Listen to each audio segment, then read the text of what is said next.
मैं अपनी झांसी नहीं दूंगी। जब एक नारी ने तलवार उठाई तो अंग्रेज़ों की नींव हिल गई। आज हम बात करेंगे उस वीरांगना की जो भारतीय स्वतंत्रता संग्राम की पहली चिंगारी बनी, रानी लक्ष्मीबाई, झांसी की रानी। रानी लक्ष्मीबाई का जन्म 19 नवंबर 1828 को काशी में हुआ था। बचपन का नाम था मणिकर्णिका और प्यार से लोग उन्हें मनु बुलाते थे। उनके पिता मोरो पंत तांबे पेशवा बाजीराव द्वितीय के दरबार में काम करते थे। मनु बचपन से ही सामान्य लड़कियों जैसी नहीं थी। उन्हें घुड़सवारी, तलवारबाजी और युद्ध कला में गहरी रुचि थी। वे बचपन से ही एक वीर नारी बनने की राह पर थीं। 14 वर्ष की उम्र में मनु का विवाह झांसी के राजा गंगाधर राव से हुआ और वे बन गईं रानी लक्ष्मीबाई। राजा से उन्हें एक पुत्र हुआ, लेकिन दुर्भाग्यवश वह शीघ्र ही चल बसा। राजा गंगाधर राव ने एक पुत्र दामोदर राव को गोद लिया, लेकिन राजा की मृत्यु के बाद अंग्रेज़ों ने गोद लिए बेटे को उत्तराधिकारी मानने से इनकार कर दिया।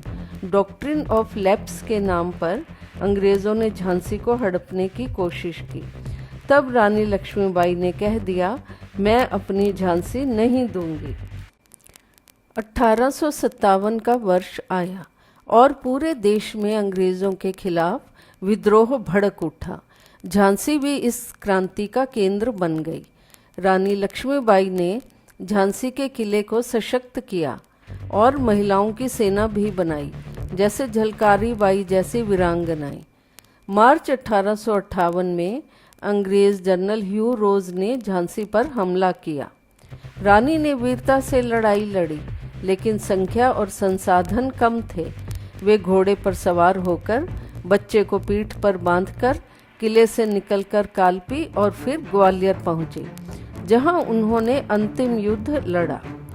18 जून 1858 ग्वालियर के पास अंग्रेज़ों से लड़ते हुए रानी लक्ष्मीबाई वीर गति को प्राप्त हुई। एक अंग्रेज जनरल ने लिखा, रानी लक्ष्मीबाई उस विद्रोह की सबसे खतरनाक नेता थीं। उनका बलिदान बेकार नहीं गया। वे भारत की आज़ादी की पहली प्रतीक बन गई। एक ऐसी स्त्री जिसने समाज की सीमाओं को तोड़कर इतिहास रच दिया। आज भी जब वीरता की बात होती है तो सबसे पहले नाम आता है झांसी की रानी लक्ष्मीबाई का। वे हमें सिखाती हैं स्वाभिमान, साहस और बलिदान ही असली नारी शक्ति है। अगर आपको रानी लक्ष्मीबाई की यह प्रेरणादायक कहानी पसंद आई हो तो वीडियो को लाइक करें, शेयर करें और ऐसे ही महान व्यक्तियों की कहानियों के लिए चैनल को सब्सक्राइब करें। जय हिंद।